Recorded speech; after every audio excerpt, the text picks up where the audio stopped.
Sejam bem-vindos ao Micro Resource e com vocês um vídeo adicional ao orçamento número 241, que era um orçamento que havia sido finalizado. O equipamento teve inicialmente a detecção de um problema aqui no DCJEC e a cliente falava que o equipamento se desligava sozinho, né?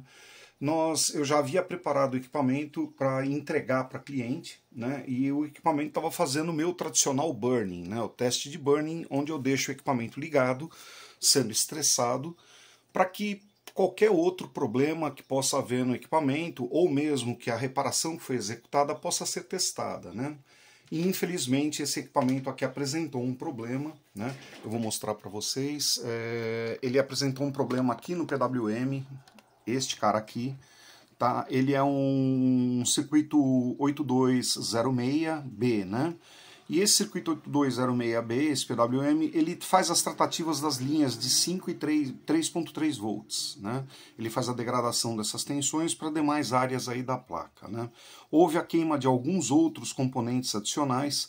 Esse componente aqui, ele estava vagalume, né? Ele estava apresentando instabilidades, né? E durante o teste, deixa eu ver se ele está ligando agora, mas eu acredito que não, né? Eu vou até fazer um negócio aqui, ó, pessoal. Eu vou jogar aqui, ó, um álcool isopropílico em cima. Nós vamos acionar o equipamento. Deixa eu ligar a bancada, né? Tá ligada. Deixa eu ver se... isso, tá tudo belezinha. Então vamos lá, né? Eu vou mostrar para vocês o que foi que eu achei aqui. Vamos iluminar. Eu quero que vocês observem esse circuito a partir do momento que eu tentar ligar o notebook.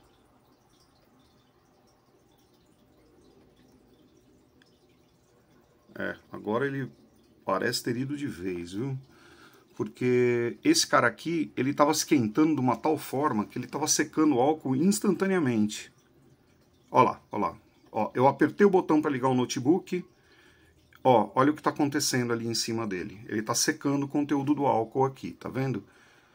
Ó lá, chegou a haver um pulso aqui ó, tá secando, eu vou tirar, né, para a gente não ter o aumento aí do dano, né? Esse circuito PWM, ele tá esquisito. Então tem hora que ele liga o notebook, tem hora que ele não liga o notebook, e isso daí, evidentemente, precisa ser feita uma reparação nesse circuito aqui. Eu fiz o orçamento e passei para o cliente. O cliente, devido à idade do equipamento, devido à impossibilidade dele rodar versões mais modernas do Windows, etc. e tal, o cliente achou que, infelizmente, estava na hora de trocar o equipamento, né, e não autorizou, né? Eu, na verdade, passei duas modalidades de orçamento para ele. Um orçamento onde nós iríamos retrabalhar a placa, né, e para isso iria haver a incidência de hora técnica de trabalho em cima desse equipamento, que eu estimei em torno de 2 a 3 horas, né, dentro de tudo aquilo que ia ser feito, né. Nós vamos fazer não só a tratativa em cima desse circuito, como a verificação de quais danos podem ter sido ocorridos decorrentes dessa falha desse PWM, se elas existiram ou não, né? Então isso demanda tempo. Eu estimei em torno de 2 a 3 horas, né? 2 a 3 horas técnicas, mais o preço do componente, que, pasme, esse componente ele custa R$19. É bem barato. Mas para fazer o transporte, né, para você pagar ali o frete, são R$100 para mandar uma peça do tamanho de uma unha, né? Eu não vou pôr nem o canal o camarada do Mercado Livre que está tendo desplante de cobrar R$100 para mandar essa peça para cá, para não queimar o filme dele, né? Que aqui o propósito do canal não é esse, não é ficar atacando as pessoas, né? É fazer com a maior lisura possível as tratativas dentro de um equipamento, né? Onde o cliente fica 100% ciente de tudo o que aconteceu. Então, você compra uma peça de R$19 e gasta 100 para fazer essa peça chegar na sua casa. A loja de eletrônica que eu estava habituado a comprar minhas peças, que fica no bairro de Pinheiros, a cerca de 15 quilômetros aqui da minha casa e do laboratório, que eu compro, né, essa loja infelizmente chamava-se Eletrônica Butantã. Eu estudei no Industrial Guaraci Silveira, que fica também no bairro de Pinheiros, e quando eu saía lá, quando eu estava fazendo o colegial técnico, eu saía e ia comprar peças nessa Eletrônica Butantã para os meus projetos, né? para o meu projeto de formatura, etc. Foi tudo comprado lá. E, infelizmente, eu fiquei sabendo que eles fecharam de forma definitiva. Lá eu conseguia bons componentes por preços justos, né? E gastava apenas e tão somente o preço de um estacionamento, lá R$ 15, né? Então, infelizmente, a gente hoje está sendo cada vez mais conduzido a comprar esse tipo de componentes através da internet e comprar de centena de peças, né? Eu não posso comprar 2 peças dessa, sou obrigado a comprar 100 peças. Né? Então, está ficando cada vez mais difícil você trabalhar dando assistência, fazendo correção em equipamentos, que é o que eu acho correto. Né? Então, dessa forma, o orçamento acabou ficando mais caro do que comprar uma placa-mãe usada pelo próprio Mercado Livre. Né?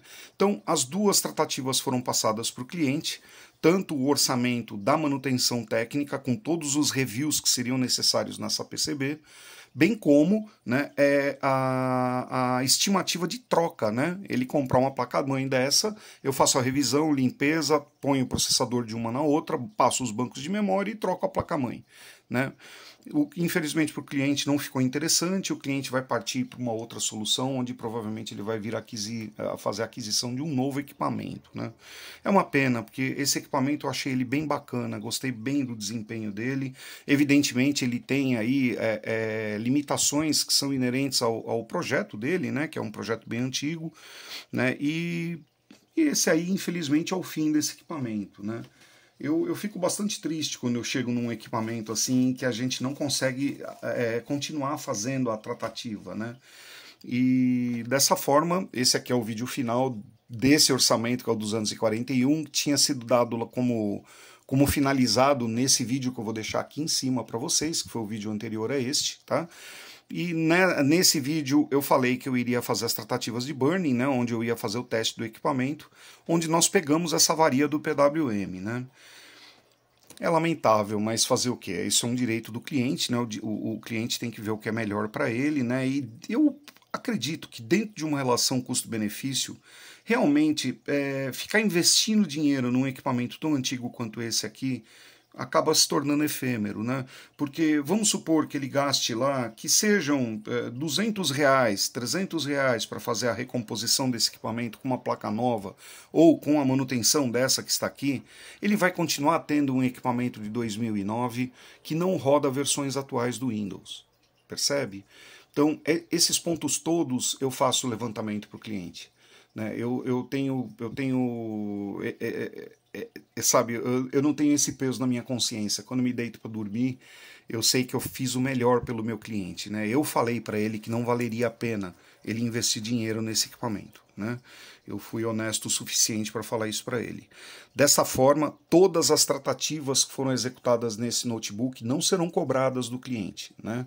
Esse é um presente que eu faço para quem me agracia trazendo o equipamento aqui. Né? Então, aquela tratativa que foi feita no rádio Wi-Fi, etc., a moral me faz fazer esse tipo de serviço, mesmo que não seja para cobrar do cliente. Eu jamais vou entregar para um cliente meu um equipamento com uma gambiarra feita com fita dupla face. Né? Eu vou deixar para o cliente sempre a melhor posição do equipamento dele disponível. Né? Dessa forma, infelizmente, nós vamos fechar esse equipamento, vou preparar ele porque o cliente vem vindo retirá-lo aqui no laboratório. Né? E dessa forma, eu espero ganhar um amigo. No futuro, quando ele comprar um outro equipamento e precisar, eu tenho certeza que ele vai se lembrar da atitude que eu tive com ele e vai trazer o equipamento dele para que eu possa ver. Tá bom, pessoal? Então, como aqui na MicroResource a gente não edita absolutamente nada e não esconde absolutamente nada, estou passando para você. Nem tudo são flores, né? Tem coisas em que a gente realmente acaba não conseguindo, né? Aqui até seria possível. O reparo não é complexo, só demanda tempo. E tempo é dinheiro. E enfiar dinheiro num equipamento dessa idade não é válido, né? Se ele fosse tratar com Linux, beleza, poderia empurrar esse equipamento aí mais 3, 4, 5 anos, né? O problema é que o Linux é uma plataforma complexa para a maioria dos usuários. E existem muitas pessoas que são habituadas a trabalhar com ferramentas que só rodam dentro da plataforma x86. Ou x64, né? Então, dessa forma, não existe como você falar para o cara, não, põe Linux. Tá, põe Linux e o sistema da empresa do cara, ele faz o que com aquilo? Entendeu? Não tem como. né? A pessoa precisa ter um equipamento 100% funcional para ela. E o Linux, infelizmente, nem sempre é 100% funcional para a maioria das pessoas, né? Eu sempre recomendo a utilização do Linux para pessoas que se utilizam de ferramentas que trabalhem via web. Aí sim é uma ferramenta poderosa. Se você tem algum software que foi desenvolvido para a plataforma x86 ou x64, esqueça o Linux, ele não vai ser funcional para você, né? Bom, dessa forma, pessoal, estou finalizando aqui, né? Com alguma tristeza, mas com algum alívio, né? Porque eu sei que eu fiz o que era melhor para esse cliente aqui, né? Eu agi com a maior qualidade e com a maior honestidade possível para ele, e essa é a divisa do meu laboratório. Isso é aquilo que eu tento passar para vocês, né? O pessoal que é iniciante aí na carreira de eletrônica, que é o grosso que assiste aos meus vídeos, né? São os robistas e os iniciantes. Passar para vocês esse tipo de lisura de condução, né? Para falar para o cliente, sempre jogando aberto, sempre mostrando qual é o melhor caminho para ele. As pessoas não têm conhecimento de tecnologia. Eu podia muito bem engambelar o cliente e forçar ele a fazer o serviço de um equipamento que vai viver mais um ano no máximo na mão dele, né? Dessa forma, qualquer dinheiro que ele venha gastar aqui, ele pode acumular aí, juntar com um pouquinho mais e comprar um notebook usado que tenha aí um TPM 2.0, por exemplo, e possa rodar versões mais atuais do Windows com segurança, tipo Windows 11 e etc, né? Então, pessoal, essa aí foi a tratativa do orçamento número 241, né, que infelizmente não deu bom, né? Mas isso prova que o serviço do burn-in, quando a gente faz um teste burn-in, evita muitos dissabores, né? Esse cliente não mora próximo de mim. Então, o que acontece? Se eu tivesse entregue esse equipamento com o primeiro falso positivo do equipamento, né, o equipamento 2 dias depois iria apresentar esse problema que ele apresentou aqui comigo. Aí a minha imagem ia ficar queimada junto desse cliente. Ele ia ter o dissabor de ter o equipamento pipocando, ele ia ter o dissabor de ter que se locomover até aqui para reclamar a garantia dele, né? Ia ter o dissabor de ver que a placa dele estava com esse pepino e que ele teria que gastar mais um tanto de dinheiro para fazer a coisa ficar perfeita, né? Então, dessa forma, eu fiz a condução do assunto aí dentro da maior lisura possível e estou preparando agora o equipamento para entregar de volta para ele. Tá bom, pessoal? Como eu falei para vocês, os vídeos da Micro Research, eles não ensinam eletrônica, eles ensinam uma forma de se conduzir, uma forma de você tocar o seu negócio, né? Eles ensinam uma forma de você ter a abordagem junto do cliente a mais limpa o possível, né? Para que você tenha não só um cliente, você tenha um amigo, né? E uma pessoa que vai indicar você sem susto para os amigos dele. Então é isso. Um abraço para vocês, fiquem com Deus, espero que o dia seja ótimo para vocês e até os próximos vídeos. Tchau!